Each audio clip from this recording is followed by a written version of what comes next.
Why, yes, I believe we shall. Oh, I got a live one here.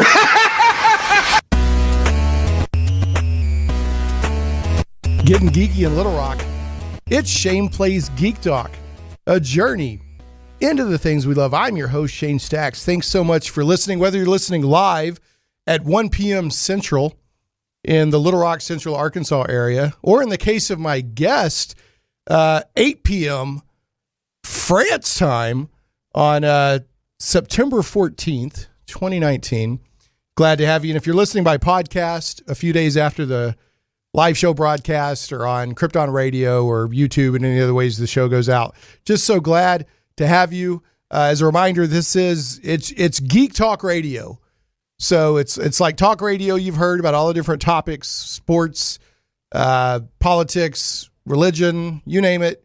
How do I fix my car? But it's Geek Talk Radio. So we just have fun and we talk about geeky topics. So today I'm glad to have my guest on because they're doing something that I've wanted to see for 4 or 5 years now. And they're doing it in a very, very excellent fashion. I will introduce them here in one moment. If anybody wants to call in, today is live. You can call in at 501-823-0965, or you can tweet me. And you can tweet me whether it's during a live show or afterwards. You know, I keep a pretty close eye on my tweets. You can tweet me at Shane Plays. That's ShanePlays. So today's guest and topic are a cool new computer role-playing game, a CRPG for those in the know. And as a lot of people know, I cover tabletop RPGs and computer role-playing games a lot. It's probably about 50% or more of the topic of this show, or the topics that I cover on this show. And this computer role-playing game I'm about to mention does a couple of interesting things. One of which is a lot of the people who are involved have a very strong tabletop background. And so the game is a computer role-playing game, but it has a strong tabletop role-playing game feel by design, which is right up in my wheelhouse. That's when I play a computer role-playing game, my main goal is I want to play a game that the main reason I'm playing it is because I want to play tabletop role-playing, but I don't have a group at that moment. So I want to play something that feels like that on the computer. That's my first love in computer role-playing games. And, Pool of Radiance and all that used to make me feel that way. So with no further ado, I want to introduce a couple of the team members from, and I might be saying it wrong, but I'm going to say Solasta, Crown of the Magister, and I have Emile and Xavier. So I want to, by Skype from France, it's 8 p.m. for them, so I really appreciate them making the time to come on the show. So just to let you guys introduce yourself. Emile, hopefully I'm saying your name right. Why don't you tell the listeners your name and what you do? And the company behind this is Tactical Adventures, if I remember correctly. So why don't you tell us a little bit about what you do? Yeah, sure. So you're pronouncing totally right. Okay. It's actually quite surprising because that's not a very American sounding name. Okay. I'm basically the lead community, so I usually handle all the discussion with the players, and I'm also in charge of the current Kickstarter campaign with everything that is going to either the strategy or the all the little physical goods we're creating, such as the tabletop role-playing book that we are creating on top of the actual game, as well as the Solasta Adventure Box, which is pretty much like an RPG starter set with dice and character sheets and a small adventure. Plus, we have like a couple of standees and a battle mat so that players can just buy the box and jump into the game right in if they actually want to play tabletop. Okay. See, I didn't even realize that there was I knew that there was a resource for tabletop playing connected to this game, but I didn't realize you were doing a starter set with dice and everything. So that's really cool. All right, and then Xavier, I hope I'm saying Xavier right. Why don't you, I think you're one of the developers on the team. Why don't you introduce yourself and tell everyone what you do? Yeah, okay. So the name is Xavier. I know it's almost impossible for you to say correctly, so Okay. no problem. I'm used to it. Okay. Yeah, I'm the gameplay director on the game. So basically, I'm the one trying to make the rules work on a computer from the existing paper rules. And as we are a small team, I'm also working with the writers to make the story really in line with the game system, and some level design too.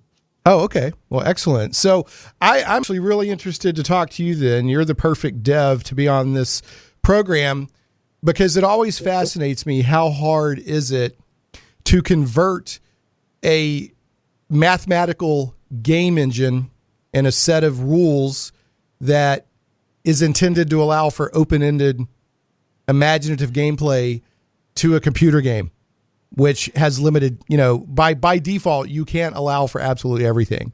So how hard is that? Well, some of the parts are easy and some are incredibly hard. For instance, just what you said. I mean, when it's about rolling a dice and measuring the result to a table, a computer does that very easily. But if you have a game where you can, like us, like fly, that means your players can bring their characters everywhere in the world. So they can go in all the places you don't want them to go. They'll try to go outside the levels, and you have to find a way to make that forbidden, but still enjoyable. And we have tons of spells like that, spells that modify, you can transform walls into mud or things like that. Again, if you want to put that in a video game, it's crazy. Right. So that's where the hard choices come. Sometimes we have to say, okay, we won't have this. There is no reasonable way to make that into a game system. But for most of the part, it's really fun. Trying to find a way to convey the system into something that works and that still keeps the original intention of the rules. Right. So when a decision has to be made, because it sounds like you're the keeper of the rules, like making sure the rules make it into the game. Yeah. Are you the final decider, or do you make recommendations and then you have, different people give their input, or is that final decision with you? Yeah, that's one of the good things in this company. Since we're not too many, I am the one who has to make the first proposal. Then I am asking everybody to give their feedbacks, and that means really everybody. Mm-hmm. I'm trying to integrate the things that I think are relevant. And in the end, there is only one person who can really say no to me, and that's our boss, Mathieu. Mm-hmm. Because it's his company, it's his project, his dream, his vision. So in the end, if he really doesn't like something, I won't go against him, but Sure. He has a lot of confidence in me. And so far, it's mostly working very well. Now, one thing that is really great. Sorry, I'm cutting you there. No, go ahead. It's just that Tactical Adventure. I don't know if you know it. We're approximately like 15 to 20 people maximum, and that means that the way we're working is very much open as to giving feedback on a day-to-day basis. We're not just like, okay, we guys are working in marketing, you guys are working like development, and so we like don't communicate. Like for example, like Xavier said, a lot of us are actually pen and paper players. So whenever he actually has the design of a new like system, and he goes and he actually sends a mail to the entire team, we actually go through it and we're like, okay, so how does it actually feel on table? And is this actual new system that is on computer making sense? As in, does it feel good for a player? And Xavier also has like a lot of focus of, can we actually do it? Because like for us, a lot of things, like for me, I also don't know. Like sometimes I will be like, can we actually, try to do it like this? And it actually just doesn't work. It just cannot work on a computer. So the thing is, there's one person who can say no, which is the creative director, who is also the CEO, and that is Mathieu. But Mathieu very rarely just goes and say, no, my vision is X. Because Mathieu is very much wanting to keep it very close to the tabletop version. and Xavier already make sure that it's very, very close to tabletop. Excellent. So the only there might be some small differences when we have to adapt some of the things that, like you said, like not everything can be translated one-to-one. And one of the examples we had in one of the article earlier that you wrote was that, for example, it's the dark vision issue, where if you played a lot of tabletop D&D, you know that dark vision is very, very strong on tabletop, and it's even stronger on computer because it's automated. You see, like, the bonus are given automatically. It's not just, the dungeon master remembers that there's like, people with dark vision, people without dark vision. Here it's like all the time, right? So that means that we need sometimes to adapt to the computer version, and that is when there is most discussions happening between Xavier, Mathieu, and the rest of the team. Okay, well, one of the reasons that I even brought it up was probably the best example I can think of a company, and I'm not seeing this. You guys, I want to tell everyone, these guys have a demo. Go to Steam, search for, is it Solasta or Solasta? Solasta. I don't know. Like, how do you say that, Xavier? I would say Solasta, but that's the French way. So it's so you could think of it as like, so long you didn't last very long. Make another party. So Solasta, Crown of the Magister. My producer Zach has given me a very pained expression on that pun, so I apologize to anyone who may be mentally damaged from that. And I'm not seeing this. Go to Steam. They have a demo. They call it a pre-alpha demo, but it plays smooth and polished like a vertical slice. If you know what a vertical slice is, where a vertical slice is usually where you take like a portion of a completed game and let people play it as a demo. And it's got voice acting, it's got animation, all of the rules seem to work. It works well. It doesn't feel like playing an alpha in any sense whatsoever. But you can run around and check out this dungeon and fight spiders and orcs. And Xavier mentioned earlier about flying. One of the cool things about this game, it's of course 3D as far as the objects, but it's 3-dimensional. It's vertical in how you do the dungeon, which that's one of the extremely cool things about this game, is that you're not just thinking horizontally. You can climb up ladders, or climb down, and it's so when you're trying to clear a level of a dungeon, you've got to think about all the dimensions, and that's where Xavier was talking about. You can literally fly up and around on somebody, but so can your enemies. And the first combat in the demo is there's some spiders, and the spiders are literally climbing down the wall, and it's not just a window dressing animation effect. The spiders on the wall, and that interacts with how the combat works. The other cool thing about this game, and then I'm going to get back to where I said my original point for bringing up the rules stuff, but the other cool thing about this game is it's an adaptation, not an adaptation, it's an implementation of the 5th edition game mechanic based on, I think, the SRD 5.1. Now, it's not D&D, I want to be very clear, because D&D there's a lore and there's an intellectual property and all kinds of other stuff out there, but it's an implementation of the 5th edition game system, which is the current version of tabletop D&D, and it's done really well. And I've been wanting that for a long time. The closest we've gotten to it is there was a game a few years ago called Sword Coast Legends, but they adapted 5th edition into more of an action RPG type system, where this appears to be a very, very faithful adaptation of the 5th edition rules, or implementation, or as much as they can, given, making an open-ended game on a computer. Now, taking it back to what I was talking about, the rules, and probably the most famous example that I can think of how hard it is to adapt and try to do everything. Say, if it's in the rules, we're going to put it in the computer game.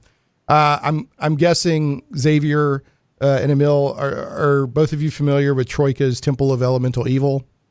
Yes. Okay. Yeah. So that's actually a really ambitious, cool game, but it shipped with a lot of bugs because they did as faithful of an implementation of the 3rd edition D&D rules. And there's so much math interacting when you try to do that, you're going to have bugs. So I actually salute Troika for what they did. And there's been patches and there's a Circle of 8 mod and all that stuff that fix a lot of stuff. But that's the kind of trouble you can get yourself into when you try to implement everything. So Xavier's got a very, very important job on his hands to review all these rules interactions. So, well, guys, we're going to talk more about Solasta, Crown of the Magister, talk about the Kickstarter, talk about your hopes and plans for the game. But first, I wanted to ask you, just on a personal level, what both of you, and I'll let Xavier go first, and then I'll let Emile go after that. Xavier, what's the first game you remember playing that you really fell in love with, and you're like, okay, games are going to be part of my life? Are you talking about video games? Or yeah. games? Well, no, either one, tabletop or video games. Yeah. Okay. Well, for the games, I think I've played tabletop games that were not RPGs very early, I guess, but that didn't really make an impression on me. I started my first tabletop RPG was the Black Eye. You know what that is? It's a German game. So that's where I started playing, and after that, I made my own RPG actually, and I was a game master with my friends for about 10 years on a game I created. And for the video games, I started with an Amstrad computer. So that's really old, and I played games like the first Elite, which was a space combat. Love that game. And I think that's the biggest memory from that time. There were other games, but this one was really incredible. Well, Elite was one of the first on the computer anyway. I played it on the Commodore 64. It felt open-ended. I mean, you could just keep traveling around and going to the stars and trading stuff, and you could go as long as you wanted with Elite. I always had to have my friend dock the ship for me, though. I was hard with that until you could get like the automatic docker. Oh yeah. But what was extraordinary, on that computer, it was 32K of memory. That's just ridiculous. Yeah, what they were able to do. And there was a whole universe because it was generated on a procedural seed. Yeah, millions of planets and all. Yeah, very cool game. Yeah, and as far as the Black Eye or the Dark Eye, it's coming over here a little bit now. I've seen some releases.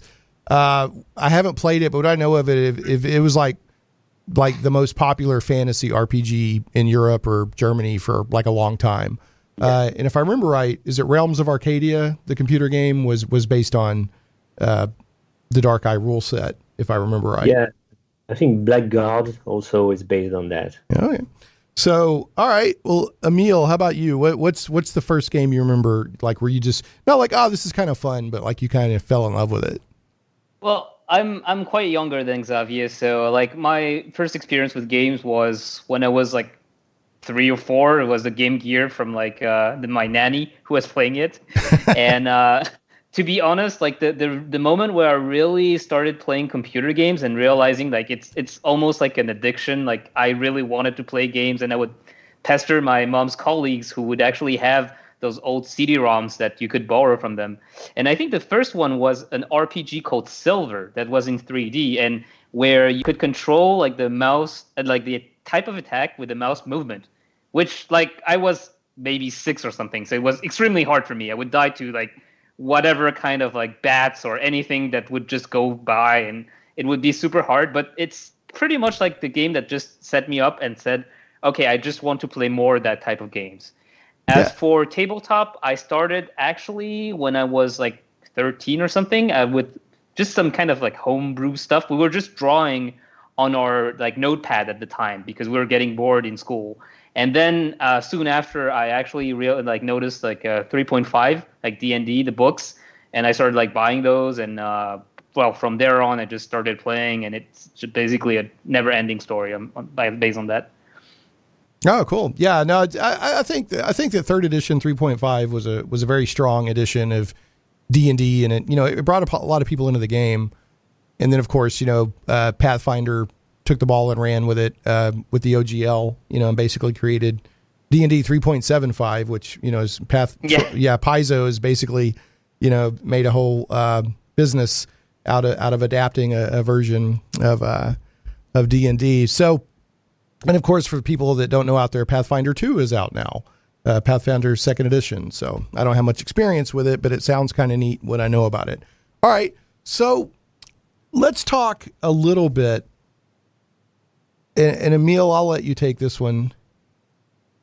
If you met somebody that you knew liked either tabletop games or computer role-playing games, but you knew they didn't know anything about Solasta, what would you tell them to get them interested or intrigued by the game? So basically, Solasta, the really good thing about it is that it's one of the first game that uses 5th edition rule set, SRD 5.1, like you're saying, and that adapts it to actually like a video game that is genre that is suited for replicating the rule set. Because like you said before, we did have Sword of the Coast, but trying to adapt the rules to a single player, kind of action RPG isn't really what D&D is like, right? So here you're really controlling the party, kind of more like a XCOM style of game that allows you for strategy and turn-based combat, which is pretty much what happens on tabletop when you actually go into combat. You have initiative rolls and then turn-based combat, everyone just declare their actions, the round ends, you go to the next round. And the charm of Solasta is really that, to me, it emulates a lot what you would actually find on a tabletop game, where you have, instead of a lot of people are asking, are we going to do co-op multiplayer?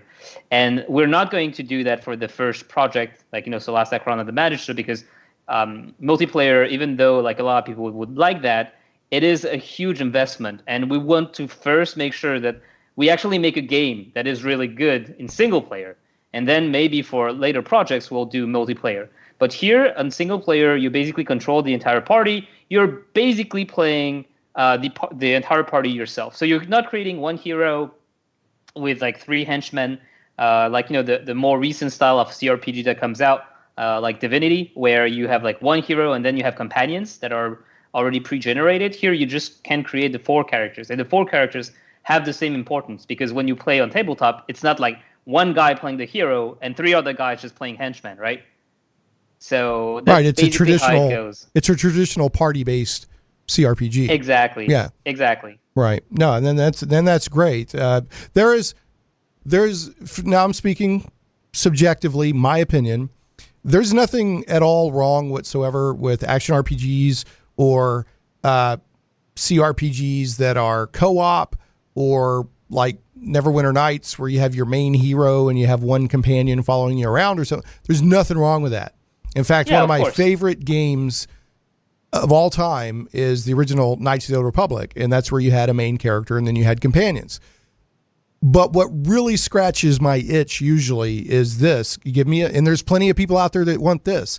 Give me a single player, party-based, tactical, and these next words I'm about to speak are hallowed. They are light is going to shine down from the heavens. Turn-based CRPG. So Exactly. you guys are hitting every button on my sweet spot. And there's other people like me out there. Yeah, you mentioned Temple of Element of Evil, and that's one of the game I really loved back then. And I do believe it's kind of this feeling we want to give as well. It's you play the party, you explore dungeons.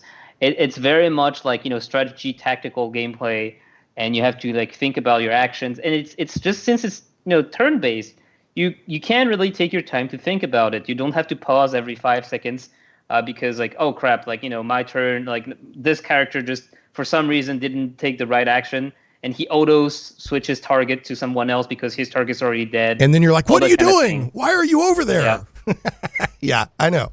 And wasting spell slots and all that kind of thing. And they're fun. I mean, Baldur's Gate 1 and 2 and the stuff that they're excellent. Beamdog, I mean, they're a beloved, people love those games.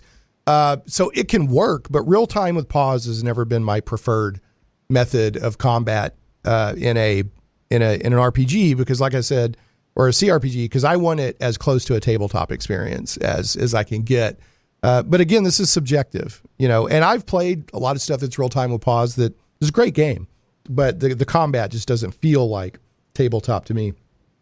So, Xavier, what do you can you guys talk yet about how many final classes and races you're going to have in the game?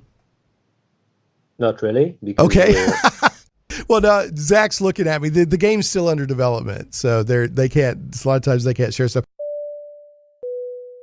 So just to add to that part of the discussion, right now, as of September 18th, there's been a poll going on the Kickstarter the past couple of days on whether people want the Paladin or the Ranger as the next additional class. So as stretch goals are hit, money is raised and that sort of thing, more classes and gameplay options are being added.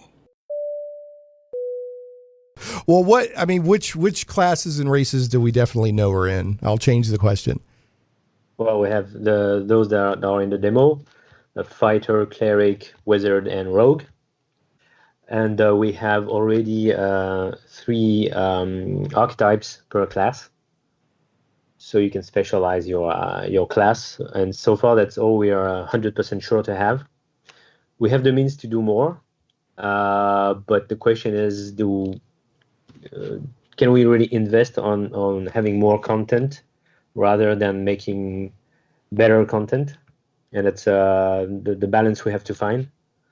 Go ahead. Yeah. No, go ahead. That's also like the reason we're doing the Kickstarter is to actually help make more content, because like Xavier said, like we have a limited budget and we have like limited time. So what we do is, at the moment, we are sure to publish the game with 4 classes, the one that he went through, and 4 races, which are the usual human, dwarf, halfling, and elf, each with 2 sub-races, except for human. Human just have humans. We don't have like human variants. And on top of that, basically, the Kickstarter is here to probably add more classes. So we do have quite a few in the pipeline that we're thinking about, and that will definitely come online when we actually reach the goal. Okay, and for me, that's fine. Because I just playing the demo, I was having a darn good time.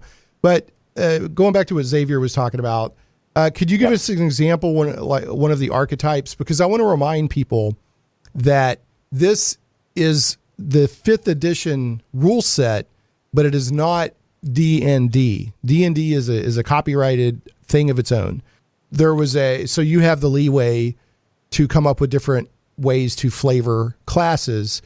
So could you give us an example? I know, if I remember right, the rogue was like a dark weaver or something like that, and I'm just thinking off the top of my head. Could you give us an example of one of the archetypes? Yeah, sure. Well, the thing is, we in the rules we have, there is only 1 archetype per class.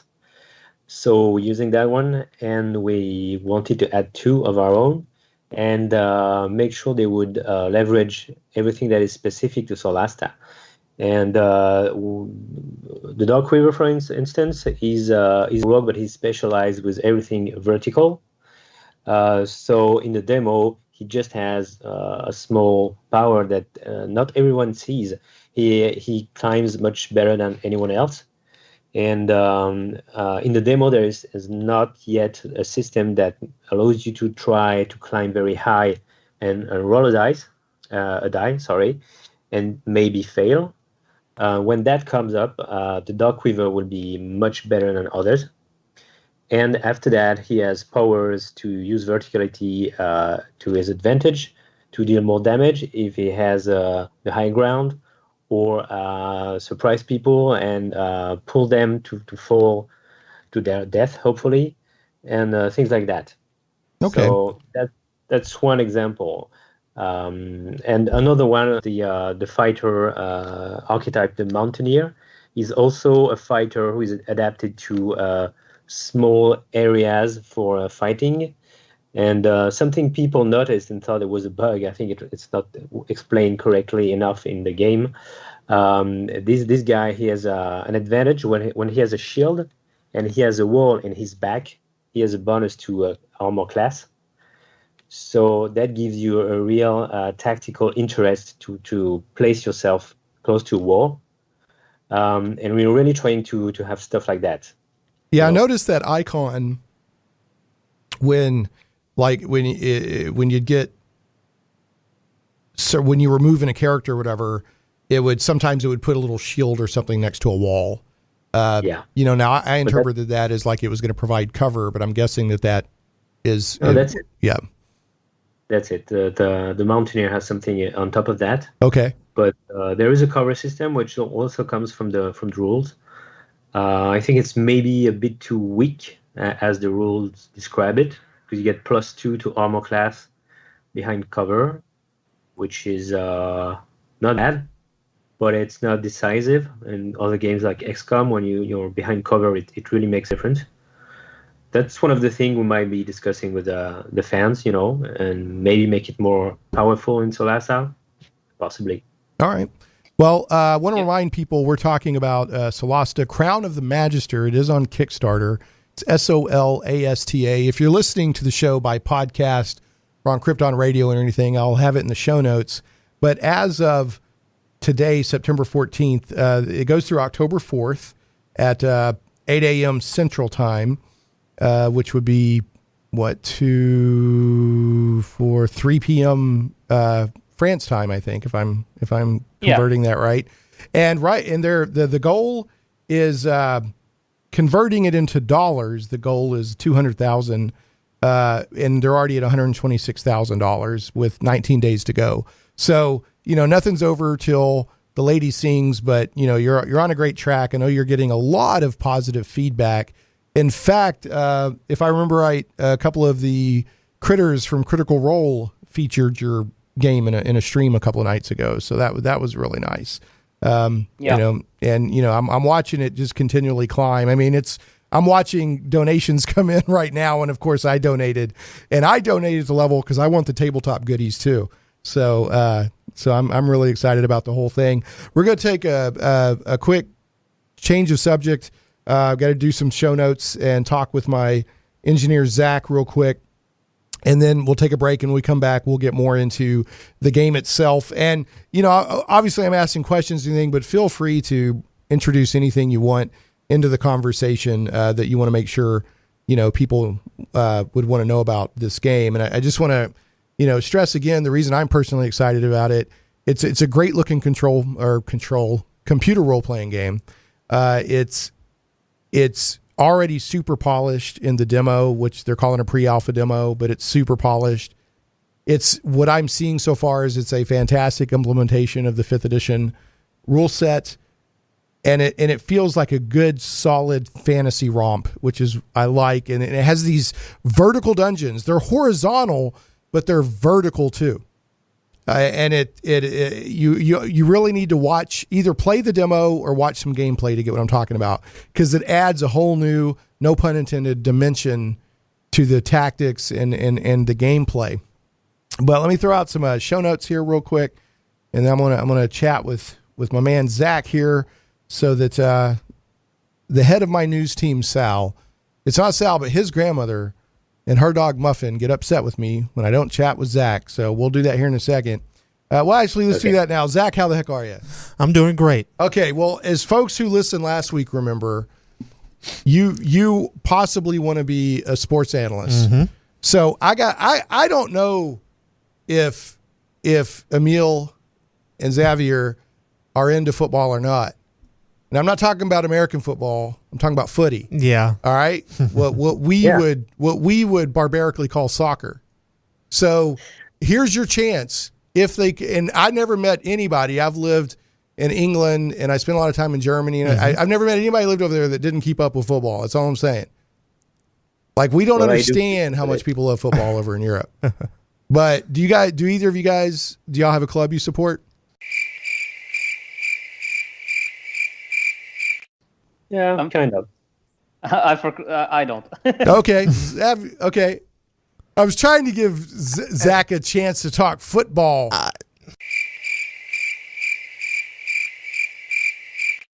No. Hey, go ahead. No.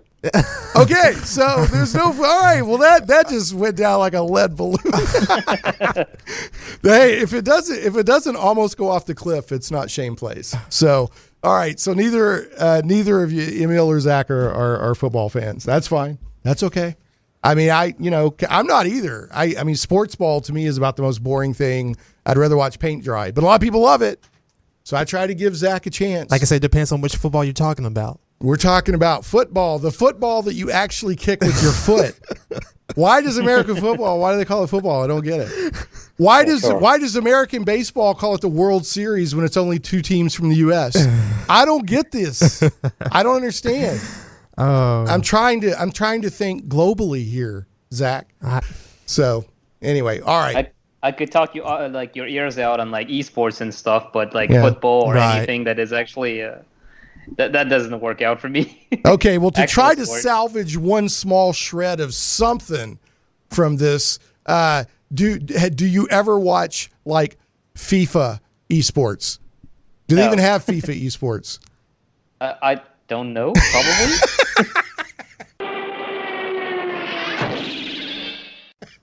Okay, moving right along. Zach, have you seen any good movies lately? I do play soccer games like, but the other one, PES. Yeah, I don't even know. All I know is. Well, there are basically 2 football games, and there's a war between the two teams. There's the FIFA fans and the PS fan. All right. Okay. Well, we tried to bend it like Beckham, but all we did was break it. Goodness. So let's just move right on. Have you seen any good movies lately, Zach, in the past week? Over a week and a half ago, I saw It Chapter 2. What'd you think? I thought it was very good. Yeah, I still haven't seen It Chapter 1. Okay, but I love the book. Okay, see, I never read the books. I only saw the movies, basically. Yeah. That's it. But It Chapter 2 was very good. Was it very good? Yes, it was. And It Chapter 2 is when they're adults. Exactly. Okay. Like so many years later. Because in the book, they keep going back and forth between the kids and the adults. In the movie, they do the same thing, sort of, you know, basically. But it's most of the time it's when they are adults. My favorite character in the book was Ben. Okay. I like Ben, the guy that grew up to be an architect. Really? Yeah. Oh, okay. That was my favorite character in the book. Okay. And then my second favorite was probably Stuttering Bill. Oh. Yeah. Mm-hmm. Okay. All right. So did you have a favorite character? I really don't. I just love them all. You love them all? I love all. You love Pennywise? Well, I'm not going to say anything. Anything? All right. Have you, Emile or Xavier, have either of you guys seen either of the It movies? It's actually fun you mentioned that because our CEO actually wanted us to do like a team night out to watch It too. So we're probably going to watch it next week, right? Okay. Most people are afraid to go. People are afraid to go?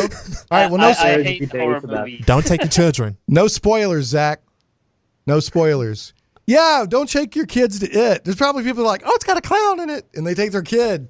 And then like 20 years later, the therapy bill. Oh, my God. The therapy bill. Like saying kids being at Deadpool 2. I was like, what are you doing? Thinking? Speaking of the illustrious leader of Tactical Adventures, I was going to mention, and is it Matthew Gerard? Help me pronounce that. Well, it's Mathieu because it's French, so it's not Mathieu as like Matthieu, right? EEW. It's like Mathieu, which is for Americans. I don't know if there's like an equivalent. Well, it's like it's kind of like Mathieu, but whatever. Yeah, whatever. And is it Gerard? Is that the Girard? Okay, so he's got a lot of credit. Because he was with the studio that did Endless Space, and I think he's got another. And so the team has a lot of. I mean, this is not just some random whatever. You've got a strong leader with background in developing games, and then you've got a tight team there, people that love tabletop games and video games and all that, and it shows, like I said, in this pre-alpha. So. Yeah, and it's not only the leader. Like Mathieu, for example, he's not just with the guys that made Endless Space. Like he's literally the co-founder of Amplitude Studio. So he was there at the start on Endless Space 1, Endless Legend, Endless Space 2, and all that kind of thing. And other people like Xavier, for example, has I think, Xavier, you have like 20 years in the video game industry. Yeah. So Xavier was with Ubisoft for a long time, and I also went through Ubisoft, a couple of like smaller companies as well. But like most people here in the studio have 10 or 20 years in the video game industry already. So Mathieu kind of like headhunted us through people that he knew. Right, he worked his network. All right. Well, so you said you got a team of about 15, is that correct? Mm-hmm. Is it centralized, or are you sort of that new style of studio or team that's like people are all over the place and a lot of it's managed remotely? It's funny. Yeah, it's funny you should say that, because Xavier is like the only one who actually lived very far away, if I remember right, Xavier, so that he actually comes in like twice a week. But everyone else is basically on site, because we do value proximity and discussions. It's much faster. Okay. Yeah. Well, and the other exceptions are the writers, because like some of them, like Graham Davis, who is the one of the original author of Warhammer Roleplay. He's one of the writer, and he's obviously in the U.S. So he's not like in the office in Paris. And if I remember right, and then I got to get us over to a break, but if I remember right, Graham and somebody else approached this as a tabletop experience first, and then it was adapted.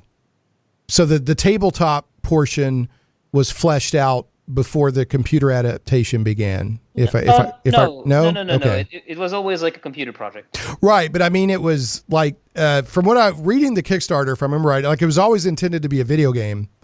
But before the video game, as far as concepting the game, like a lot of the tabletop stuff was put into place first to make sure that it played like a tabletop game. Am I misunderstanding that?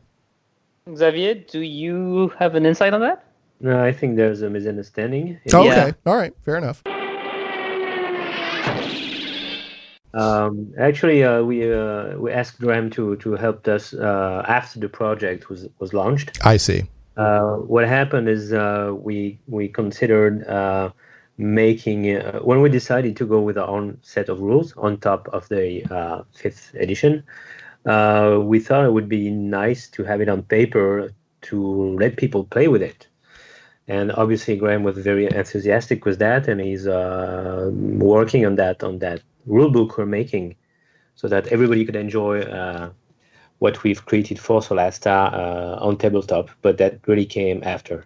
Okay. Yeah, so basically the tabletop edition is more a question of like, the lore is actually pretty cool. If you want to play on tabletop, we're going to make a book. I see. Okay. I think what I read that confused me, and I don't know how I did this takeaway, but we're all brain damaged in our own fun and unique ways. It says written by, I think, Antoine and Graham. Solasta is a fascinating high fantasy world with centuries of complex history and lore to explore. So for some reason in my brain, I extrapolated on that. But okay. Well, I do got to get us to a break. And then when we come back, we'll have about 8 or 9 minutes for a few more minutes of discussion. And then that'll be a wrap, because radio goes so quick. Time is a predator that stalks us all our lives. And yes, I stole that from Star Trek Generations. Okay. Here we go. So some quick show notes. The show notes and links, if you're listening to the podcast or Krypton Radio or one of the other versions of the show after today, there will be show notes up at shaneplays.com. That's ShanePlays.com. Last week's episode is out there. That was a geek hodgepodge. That was just a mix of geek stuff where Zach and I chatted the hour away and had a lot of fun. I really enjoyed last week, Zach. Just sometimes it's fun just to chew the fat on a lot of geek stuff. Podcast does go out on the blog, iTunes, Google Play Music, Stitcher, Podbean, SoundCloud, YouTube, and more. And last but never, ever, ever least, Shane Plays is carried on Krypton Radio. KryptonRadio.com is SciFi for your Wi-Fi. I also want to mention, since we're talking about a computer role-playing game, that if we do a 3rd edition, I'm sure Solasta will make it in. Matt Barton of Matt Chat and my book, Dungeons and Desktops, The History of Computer Role-Playing Game, 2nd edition, is out there. And right now, CRC Press has a sale on it with free standard shipping, so it's actually cheaper than Amazon.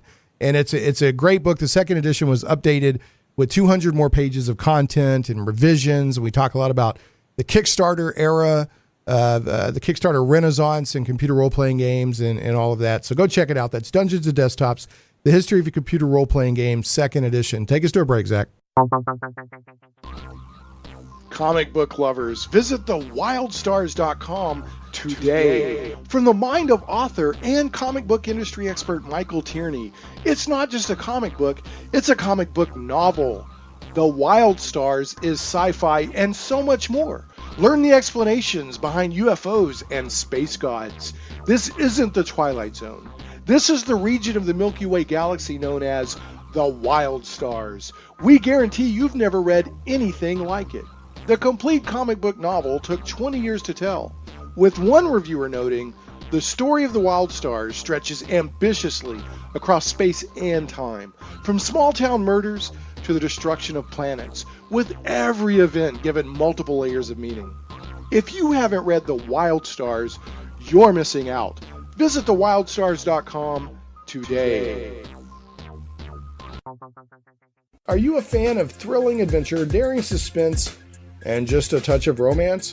Cursova has you covered. Since 2016, Cursova has been publishing the very best in contemporary fantasy and science fiction, retro pulp, and for you D&D gamers, Appendix N style fiction. Based in Little Rock, you can pick up their flagship magazine locally or at Michael Tierney's The Comic Book Store on Treasure Hill Road or Collector's Edition on JFK in North Little Rock. Swing by one of Michael's stores and pick up an issue or find them on Amazon. CIRSOVA, doesn't start with a K, it starts with a C. CIRSOVA, Cursova Magazine. Check them out today. You want to go ahead and throw out some love to Game Goblins. Some goblins are your friends. Game Goblins is Central Arkansas's premier retailer of Magic the Gathering, Warhammer 40K, board games, card games, RPGs, miniatures, and hobby accessories. Call Game Goblins at 501-224-GAME or visit them online at gamegoblins.com. That's 501-224-GAME or gamegoblins.com. Conveniently located 1121 South Bowman, right on the corner of Bowman and Canis in West Little Rock, and staffed by friendly employees, Game Goblins has expanded their store size, and there is plenty of room for exciting inventory and tables for play space. You'll like that space because Game Goblins has gaming events every day of the week. For all of your gaming needs, I heartily recommend Game Goblins. Make sure to check out their customer loyalty program that rewards you based on your actual purchases. Game Goblins earns your business and keeps it. First-time customers, mention Shane Plays and receive $10 off your purchase of $50 or more. Tell them Shane Plays sent you. And folks, if you do visit any of my sponsors, please tell them that you hear about them on the show. That helps them know that their advertising money and the relationship we've built is time and money well spent. Shane Plays Radio is blessed to have sponsors, and we appreciate them very much. However, did you know that you can also support the show as an individual for as little as $1 an episode? Simply go to patreon.com/Shane Plays. Hey, welcome back to Shane Plays Geek Talk, a journey into the things we love. I'm your host, Shane Stacks. We got about 7 minutes roughly. Got to the break later than usual because there's some really good conversation with my guest from Tactical Adventures, Emile and Xavier, and they are working on a incredibly cool computer role-playing game, CRPG, that is turn-based, tactical, a party of 4 heroes, and it uses the 5th edition rule set via the SRD 5.1. So I want to get through some of this stuff really quick. And now these next 2 questions I'm going to ask, the answer is going to be we don't know or we can't say, but I have to ask them anyway, or otherwise people will say, why didn't you ask these questions? Emile, how much do you have I know I see the numbers on Kickstarter. Okay, so I know that what it costs to get it off Kickstarter, but once the game gets out there and it's just, on Steam or whatever, do y'all have a price in mind? So at the moment, it's not really decided fully. Usually one thing that can be sure is that during Kickstarter, we price it lower because of course, if you back sooner, it's a probably kind of a leap of faith, right? So we want people to still feel like if they support us on Kickstarter, they get the game for a little bit cheaper. And one one thing that is kind of related to the question is we know that nowadays there's a lot of people who are kind of wary about Kickstarter because there's a lot of games that just don't come out after having a successful Kickstarter. And one thing I want to mention that is actually in the description of a Kickstarter, so it's not something that is hidden, is that we already have the funds to make a game. So Kickstarter is here to actually expand on the content of the game. It's like for people who actually show their support and say, actually, we want the game. We want to support the game. We want it to be even better. So the game, regardless, will come out. So that is already something that you can be a little bit less worried about. And another thing that we wanted to say on that is also that we're not going to go exclusive on Epics because that's also one of the other issues that people nowadays have a little bit of fear when it comes to Kickstarter. Well, there's also, I mean, the demo's on Steam and the game is listed on Steam. So yeah, but you know, people might not know that. Go to Steam right now, folks, and get the demo. I mean, it's free. Yeah, if you like computer role-playing games, you're going to be blown away. The other thing is I'm seeing that the estimated delivery on the Kickstarter pledge levels is January 2021, which would be about a year and a quarter from now. How estimated is that delivery date? That's actually, I should say, fairly accurate. One of the things that we have a lot of strength on is, like I said, the team is very experienced. And that means we don't only have creative. That's one of the issues like small, younger studios have is they have great ideas and they wanted to like, you know, change the world, have a great game. And that's all to their credit. But they don't invest in hiring a very good project manager. And we have like such a project manager with also 10 years of experience working in big industry. Like, you know, she went through Ubisoft. She also worked for, I think, I forgot the name, like those who got the guys who make Hitman. Right, yeah. Square Enix, I think. Right.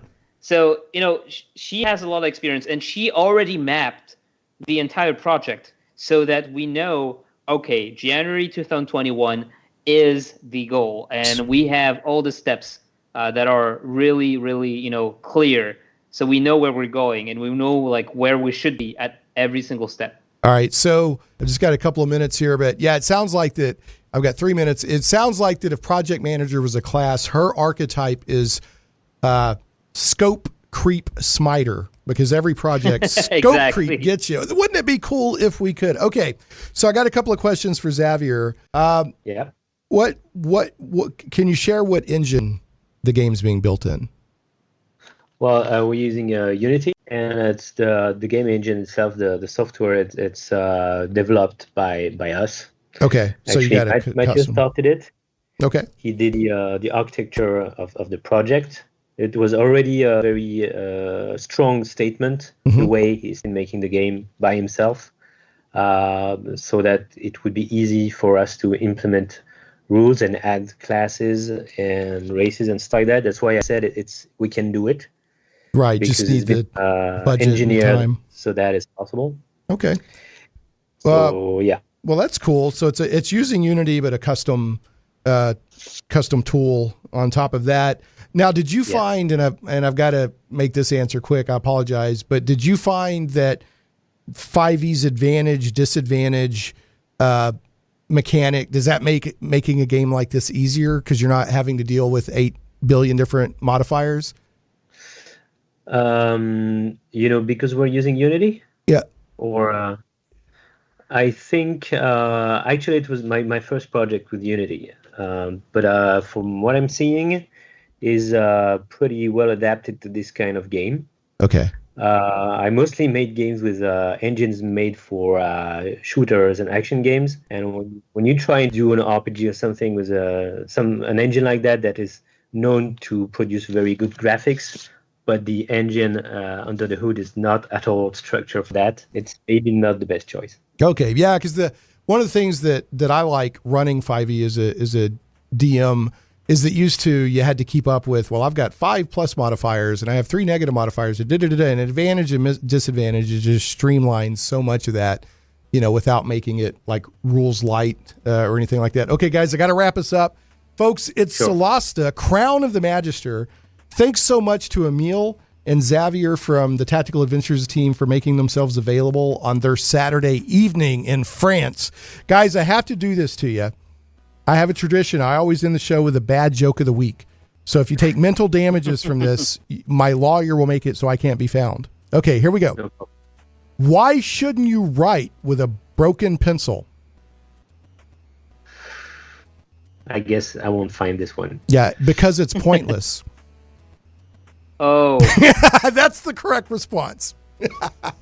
It's supposed to make you groan a little bit. Guys, it's been a pleasure. I've already supported your Kickstarter. Thank you. And I'm really looking forward to the full game, and enjoy the rest of your weekend. Folks, we'll catch you next week on Shane Plays. The Greece moment is a moment that I will never ever forget. You know, it's one of the first times that in a game and after the game I've actually been really tearful, you know, because I think it was such an emotional goal and such an emotional occasion. Beckham could raise the roof here with a goal. I don't believe it. David Beckham scores the goal to take England all the way to the World Cup finals.